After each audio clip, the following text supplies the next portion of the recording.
তখতি number 1 মানে প্রথম অধ্যায়। তখতি নাম্বার 1 মানে প্রথম অধ্যায়।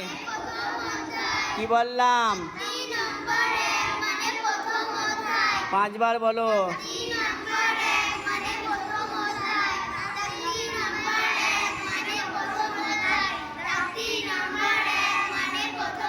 মুফরাদাত আলাদা আলাদা অক্ষরকে মুফরাদাত বলে। আলাদা আলাদা অক্ষরকে মুফরাদাত বলে। কি বললাম? 3 বার বলো কথাটা।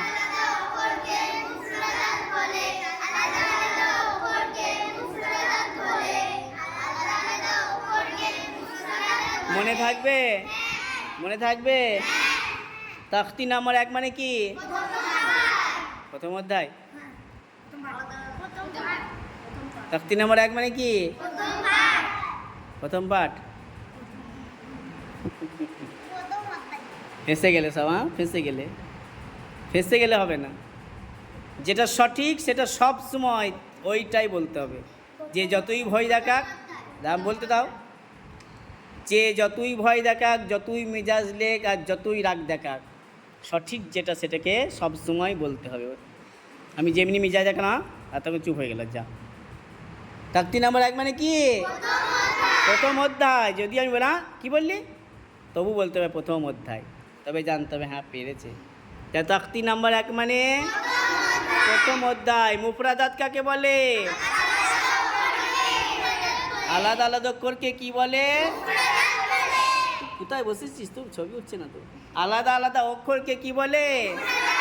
মুফরাদাত বলে। যেমন আলিফ, বা, তা, সা, জিম, হা,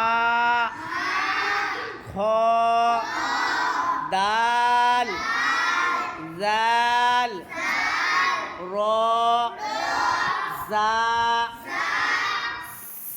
সিন,